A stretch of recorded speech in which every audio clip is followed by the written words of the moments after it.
Hey, comunidad, feliz miércoles. I was going to say feliz viernes, but we're not there yet. We're not there yet. It feels like it, but we still have a couple more days.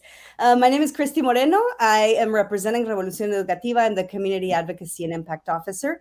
We're doing great work here in Kansas City and extending that really beyond because we cover both Kansas, the Kansas City, Kansas side, Kansas City, Missouri. We do regional work as well, and we have some awesome national connections.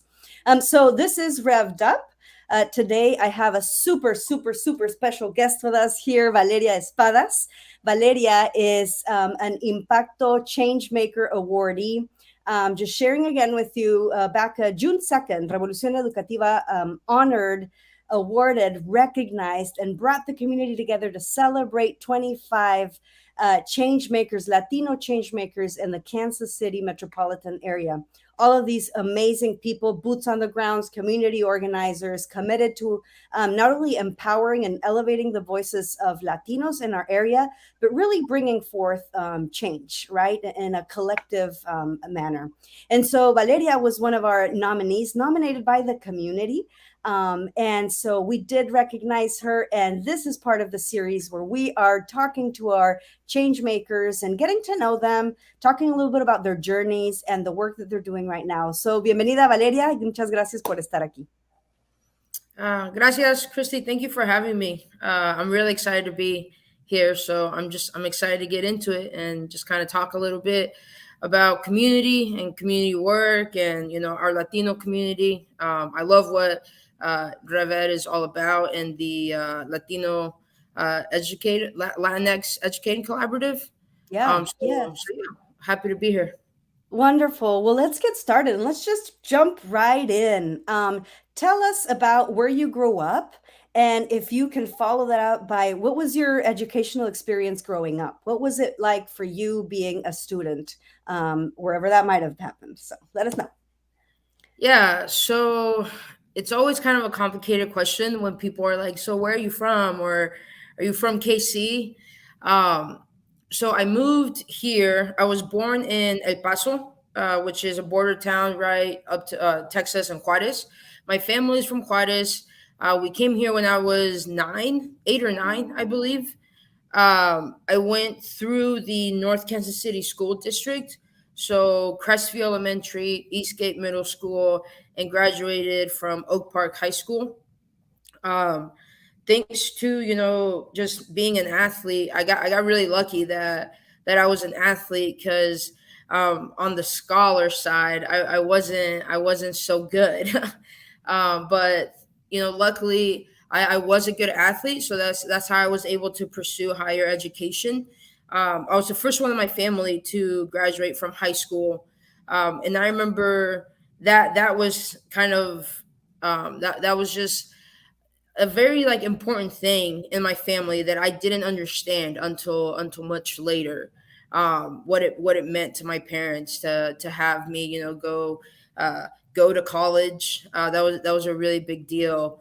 That again, I really felt like I kind of took a lot of my education for granted, up until maybe my last year at Park University.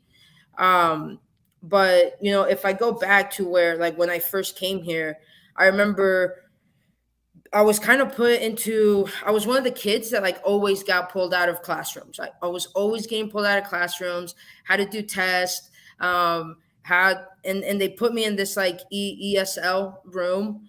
And at the time I was really one of, maybe there was 12 of us in the classroom, and the ages really varied. I mean, it was, young little kids all the way to fifth graders.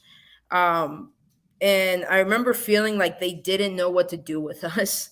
I think it was maybe one of the first times where that elementary school, which was, I believe, in Gladstone, had really kind of dealt with immigrant kids. And so I remember feeling very much I don't think they know what to do with us. I don't think, I don't even know what my everyday school day is going to look like. And as a kid, I'm just kind of going along with it. But I do remember kind of feeling a little bit out of place with all of that. But And I heard Susanna say this one time, that it just takes one adult in your life. And a lot of times for us, like immigrant kids, that happens to be either like a coach or an educator. Yep. And I got really lucky that I had, um, in our ELL program, we had like a teacher assistant. Hmm. And I to this day I still have a hard time calling her Lorena. That's her name. I always call her Miss D, because her last name was Miss Daniels. Um, and she was that one teacher, and she was from Panama, so she could speak Spanish, which just became like a really big game changer for my family, to have someone in the school that they could really kind of talk to, and that they could get like actual feedback from. Hmm. Um, and she was with me in elementary, and then when I went to middle school, she ended up getting a job at that next middle school. And so it was really like third grade through eighth grade, she was with me, and me and her became very, very close. I ended up actually babysitting like her kids. To this day, I have a really good relationship with her and both of her kids. And I used to joke with her that she left KC for some time, and it took me a while to finish college. I really didn't know what I wanted to do, but the year that she came back to KC, that was the year that I finished. And I always told her, like, that's all it took. It just took you coming back, and I think I'll forever be grateful to Miss D, because if it wasn't for her, I'm not sure what path I would have gone down. Thank you for sharing. This is a non-scripted conversation, and so I'm going to be responding to what you're throwing out there at me. Although, I mean, I do have some questions that I already know I want to ask you. But you said the word lucky. You said I was lucky, which I'm very happy that you were lucky. But what happens to those kids who are not lucky, right? What was it like? You're saying like it felt like nobody knew what to do with us. How long were you classified as an ESL or as an English learner? And did you feel like you actually belonged to that group? you I'm know gonna poke on that a little bit. Not entirely, because I remember in fifth grade, me and my mom, we kind of challenged the school on that, and the school really kind of challenged us back. And I had to take all kinds of tests to get out of the ESL classes. Um, and I think it was because I was so young when I came here, that I really did pick up like verbal English very quickly, Mhm. and kind of started to forget Spanish. I think maybe I had like grammar issues and spelling issues, but I don't think it was anything excessive to where like I needed to be an ESL. Because as far as like English, it almost felt like it was my first language. Yeah. When I was a kid in Mexico, I don't remember like fully learning how to spell and read and stuff in Spanish. Because I think I was so young when I left there. Um, and English just I got the hang of it really quickly. So I didn't really feel like I should have been an ESL for that long. But at the same time, being in there, got me to Miss Daniels, and Yeah. like I said, that was life changing for me. So maybe that's just I don't know, the luck of the draw, I guess. I'm a little jealous actually because I've been in many gatherings where like there's this prompt question to think about that adult, that educator that made an impact in your life, and I always struggle. I always had great teachers. Growing up and studying in Mexico, I came to the United States for college, and so that was my first experience in the American education system. But it's really hard for me to think of that role model within the school setting that I can actually think of and point to that I said, well, they really planted some strong seeds in me, and so I'm very jealous, and I want to meet Miss Daniels. Valeria, there's so many things I could ask you, and I know you're a very powerful community organizer here in our area, very well known, very well respected and regarded. But I want to talk a little bit less about the organizing piece, because I know you've had a lot of conversations about that. So I want to move into what the work you're doing right now through Ryogoku Academy. Did I say that right? I want to make sure I say it right. Yes. Perfect.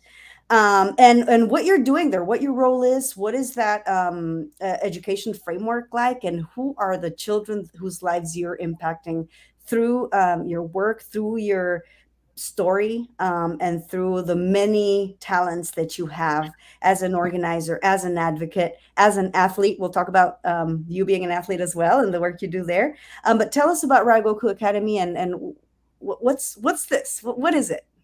Yeah, so I feel lucky to be a part of Raigoku Soccer Academy. And so it's a school, it's an alternative school that really combines soccer with education. We're focused on serving young men, boys in the Northeast area, right over by where RevvED is. And these conversations started, I want to say like about a year ago, a little over a year ago. And I started hearing through hanging out at Oyama. I started hearing Francisco talk about this project. And I remember I came home, and my fiance and I were catching up, and I told her, I said, I have to be a part of this. Like, this sounds just perfect. Soccer is a big part of my life. Again, that's how I got a higher education. I'll always be grateful and thankful for the sport. It gave me so much as a kid. And so as I was kind of, moving from being a community organizer, I was looking for, what's my next thing? And I started hearing these conversations, and Francisco from Oyama introduced me to the founder. And me and him just, we had a meeting, and we ended up talking for like 2 hours just about the mission and the vision and what club soccer has kind of become.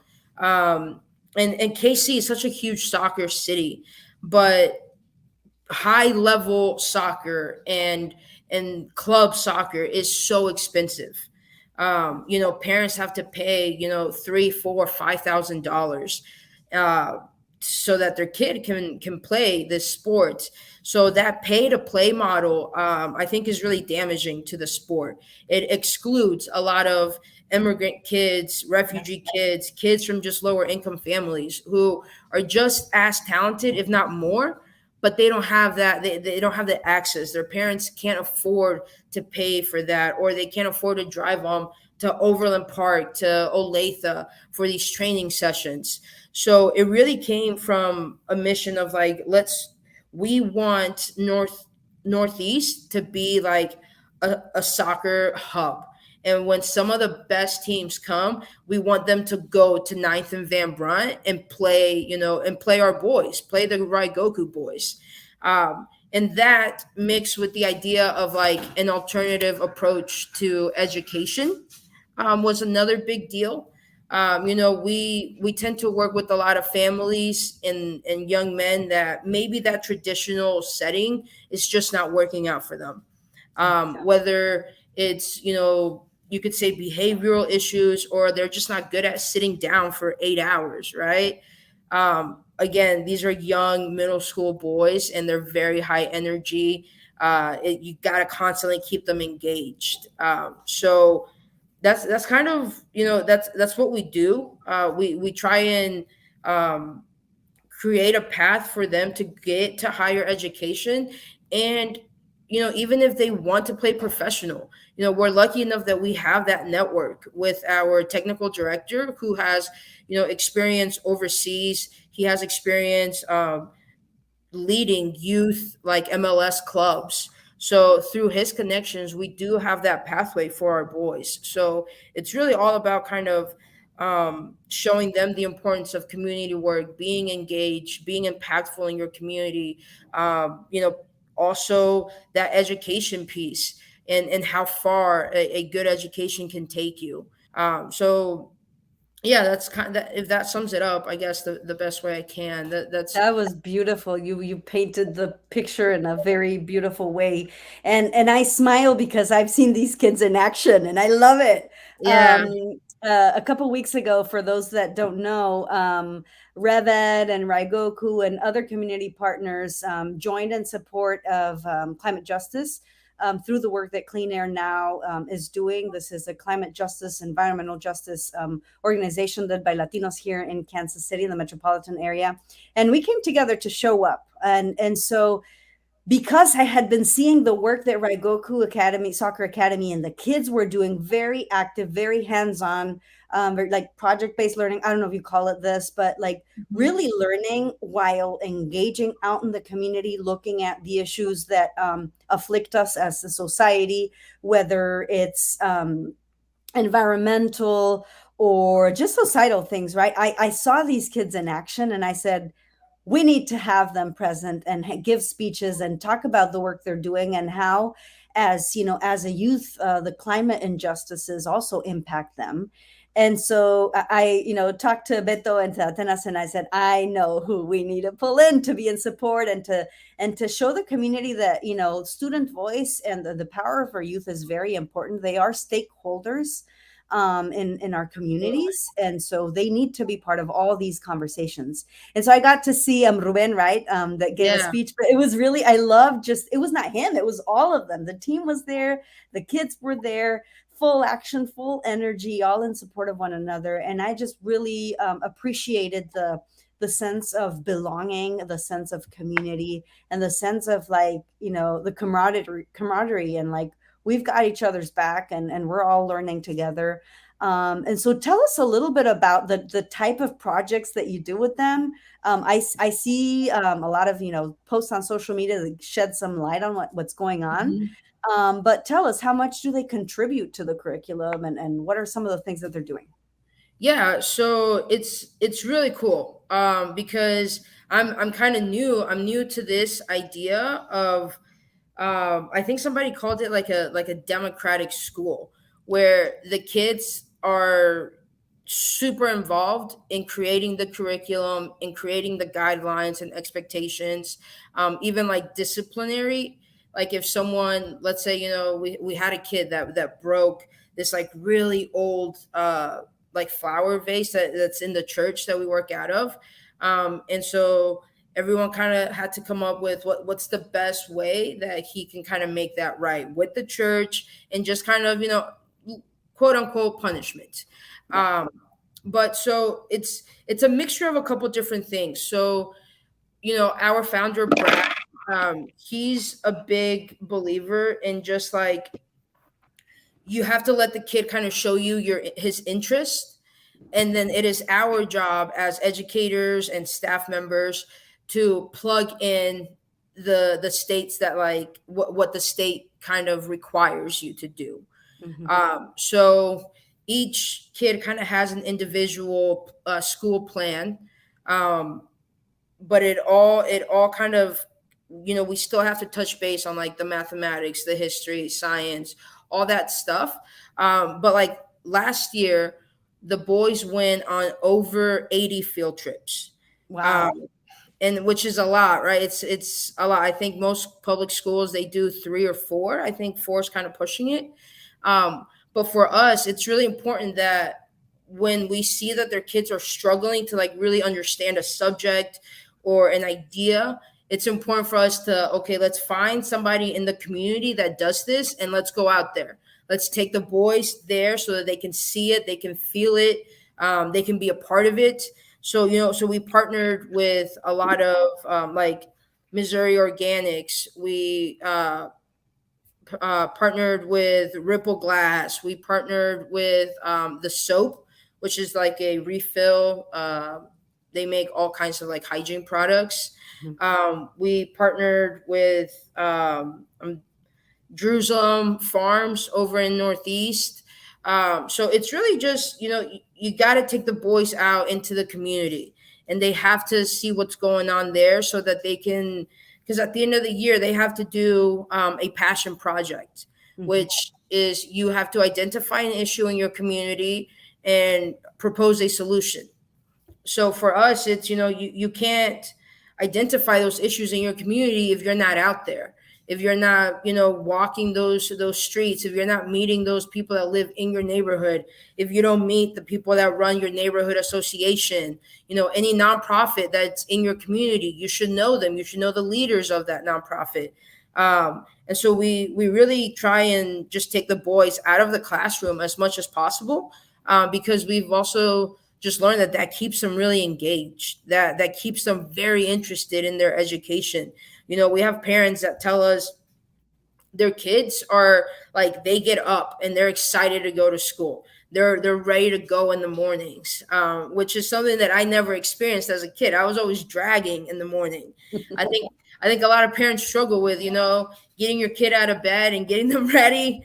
A lot of our boys, though, they're up and they're going and they want to go to school because they know that first thing that they get to do is play soccer.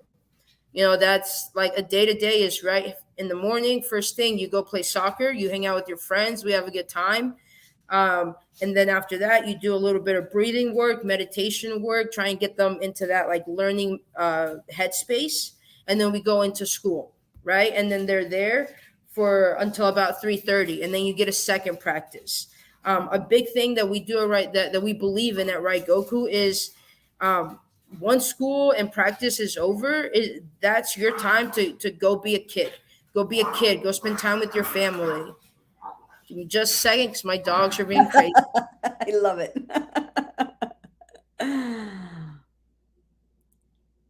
I love it. Sorry about And that. and you get to go home and be those pups' parent. They get to Exactly. go home and be kids. Exactly. Yes. They're like my kids. But so, and that's something that that we try. We also tell that to the parents. We don't want our kids to have to play, soccer tournaments every weekend or league games every weekend. It's really about, let's take the joy that we can get from the sport. Let's try and get the best education. Let's be involved in our community, and let's have relationships with our parents, with our family members. Let's not, bombard our kids with homework. Yeah. We want them to be kids. Yeah, yeah, I love this. I have gotten to know Raigoku Soccer Academy through observing what you're doing, through talking to you and Brad and the people that are contributing to the work you're doing. And I'm so like some of the comments we're seeing, yes, how can we replicate this model that seems to be exactly what middle school kids need, right? Like I myself, I have two teenagers, and the amount of energy that is there that is sometimes mischanneled it's substantial. And what I see you guys doing is Absolutely. like, using that energy and building on it, and developing fruitful experiences, and children that to me, as I'm hearing you, the critical thinking component of this is super Absolutely. important, right? And not only that, but also the problem solving skills that you're building, through the program, through the curriculum, through the hands-on experiences and the engagement that they're having from an early stage of their life on. So this is Yeah. beautiful. How And have you, yeah, tell me. well, one more thing is that I think a lot of times, with middle school, because I think it could even start as early as like elementary, but Mhm. my experience is more like in the middle school, when a kid who's not being engaged, who is not really into his education, they start getting in trouble, Yeah, and that can go straight into that like school to prison pipeline, yeah, right? When yeah. your kid starts to hate school because he's always in trouble. He's always being called out. He has to go to the principal's office. So he's like, man, you know what? Forget this. I'm going to start doing this. I'm going to get involved in this. I'm going to put my energy in here. And a lot of times those can be really negative things. Yeah. Um, and so, that's another thing that we aim to do with Raigoku is it's our small drop in that, like, let's cut that, school to prison pipeline, especially for our boys in Northeast. I love it. Valeria, so your role with the Academy is, well, your official title, I think, is Community Outreach Mhm. Coordinator, right? I know you do much more than that, and you wear multiple hats. But from your community organizing I would just say expertise, not just experience, but expertise. What are you bringing from all of those very important roles and contributions that you have had, in, I don't know, the last decade or the last however many years you've been doing community work? What are you bringing from all of those learnings? And also, I imagine quite a bit of obstacles that you've had to overcome. What are you bringing over to the lives of these amazing kids that you're impacting through your work? I think the best thing that I can bring is just like my network of resources. So, I love helping our families, our parents, whenever they have a doubt or a question, or, they're interested in getting their GED, or they're interested in being more involved, or they need, help with some sort of legal representation, or maybe one of them is getting ready to take their citizenship test and they're nervous about, not feeling like prepared. I have a resource for all of those things. And it's just because of the work that I've done, that I have such a large network to where I don't, if they need something, I can think of a person right away, and boom, I Yeah. contact them. I can set them up and they can get that help. It might not be immediate, but it's not going to be as long of a process for them to find the organization or the business and then get an appointment, and then maybe have to fill out a whole bunch of like questionnaires. I think that's one of the best things I can bring is just my network of resources for immigrant families, Latino families, refugee families, which is it's some of like the more fulfilling work that I get to do. Is really just help our boys and their families out.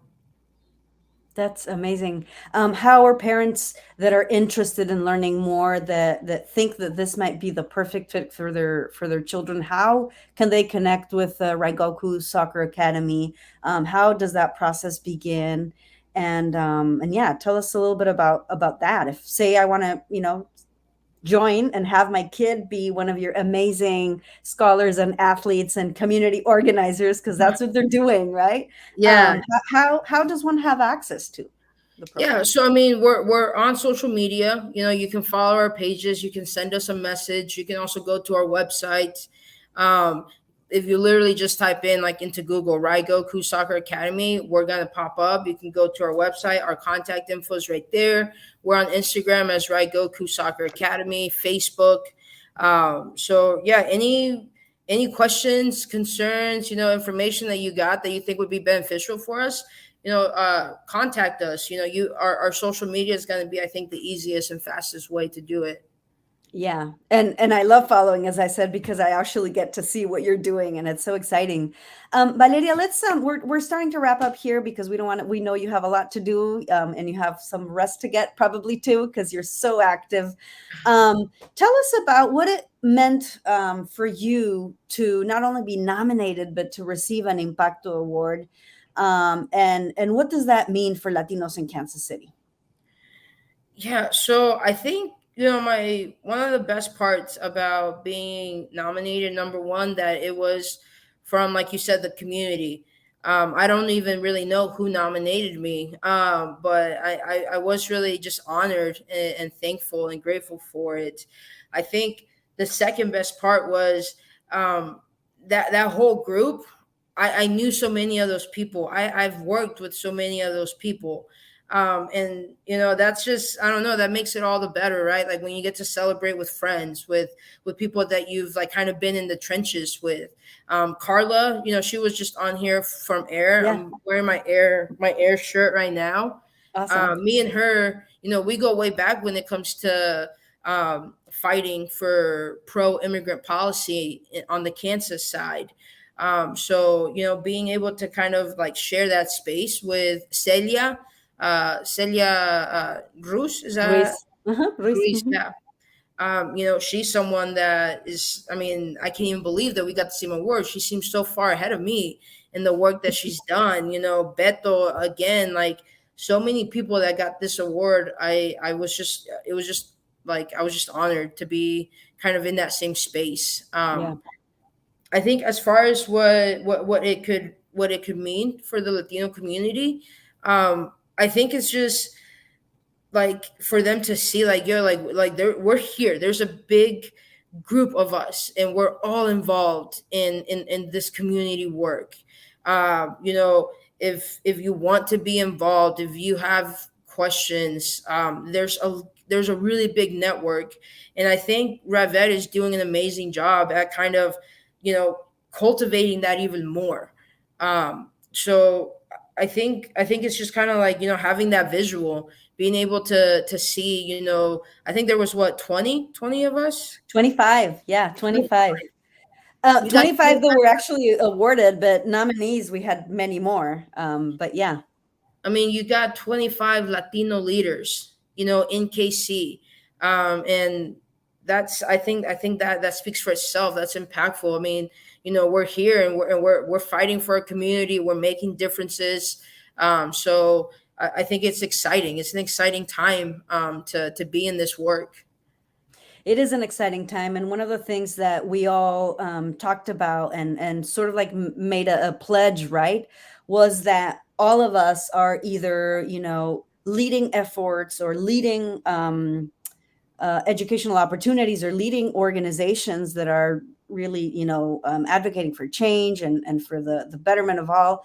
But the reality is that sometimes we work in silos. And so we're all wanting to make an impact, and we are impactful in our own mission, in our own fields of expertise, whether it's the athletics, the arts, education, healthcare. But what better than to really work together in support of one another to make collective change happen, right? And so it is Absolutely. hard work, but we know, like we like to say that en comunidad somos más. Hmm. And so that is really one of the most beautiful outcomes from having this ceremony where we honored your guys' powerful work. But it's not just we came together to honor and revere what you guys are doing, but also to come out of that with a commitment that we're going to continue and grow our support for one another. Because the reality is that we're serving the same families, right? The same zip Yeah. codes, the same neighborhoods, the same identities. And so it's important that we all see that there are, you know, we talk about the social determinants of health, the social determinants of education, and the reality is that it's all of us. So what better than connect, than to work together, than coordinate efforts, and really, you know, elevate the needs, the experiences, the power, the beauty of the Latinx community in Kansas City.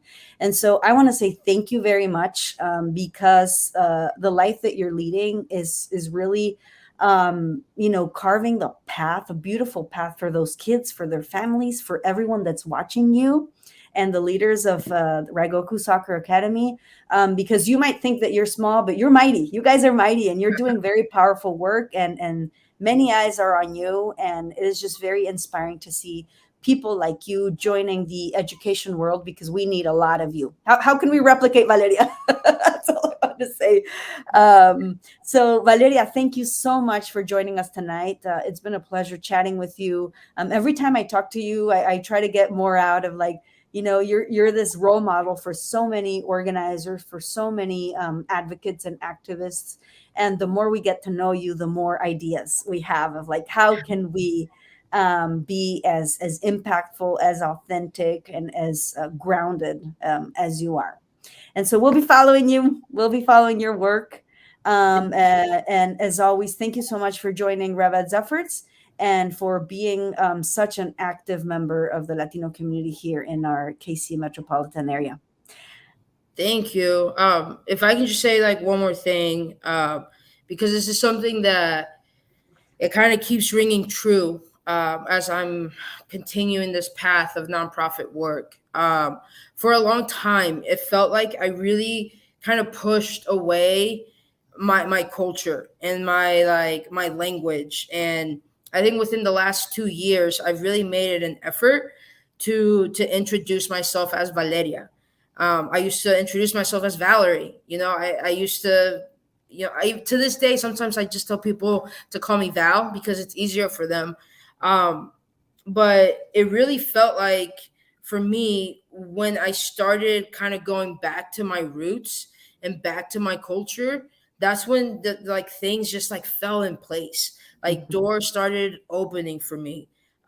which it was a really beautiful thing, because for so long I feel like, because I went to a really white American high school for so long, I kind of like wanted to fit in more, to the classic like white American suburban lifestyle.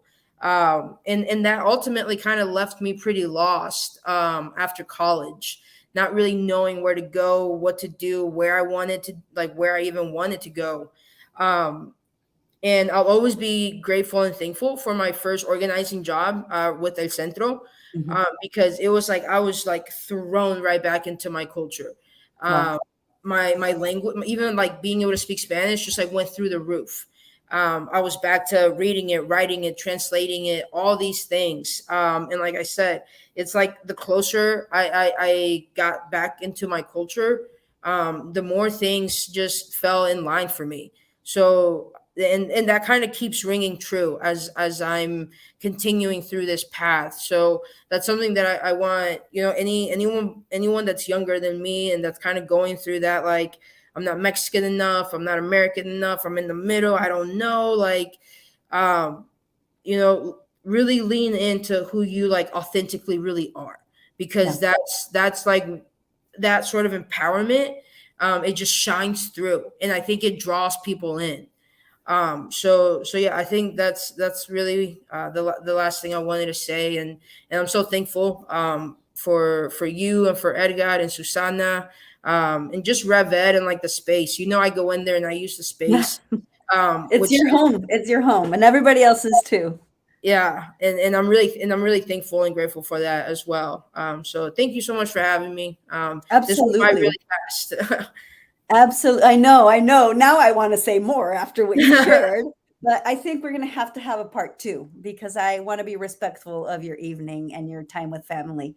Thank you so much for showing up every day to do the work that you're called to do, and the work that is near and dear to your heart. You are changing lives. You are transforming the lives of families, not just of those boys that are your students, but really making big waves in the way that you're impacting and being. Also, you brought up a little bit the point about honoring and respecting your culture, right? And one of the things that you shared with me back a few months ago was like how you were taking the whole month of Ramadan off, right? Because several of your students honor and practice, within their religion and their faith practices and traditions. And to me, that was like very eye opening. What a beautiful way, and not just beautiful, but what a respectful way to honor the culture of your students and their families and the ways their families are raising them as well, right? Honoring their roots and their values. We absolutely, absolutely need more of you, need more of Brad, need more of all the team. And we need to see more children like the students that you're impacting out in the communities, getting engaged, having very tangible experiences that are absolutely impacting the way that they're thinking, that they're seeing the world, that they're evaluating their lives and the lives of others. Because we know that they're change makers already, right? And they're Yeah. people are noticing your guys' work. And so beautiful. Congratulations. We will definitely have to have a part two. But for now, thank you so much for joining. Gracias a todos. Gracias a la comunidad. Valeria, muchísimas gracias. We will see you, who knows, whenever you want to drop by at the RevvED community space Yeah. again. So hopefully this Thank you, Christy. awesome. Have a beautiful evening. Gracias. Ciao. Thank you. Buenas.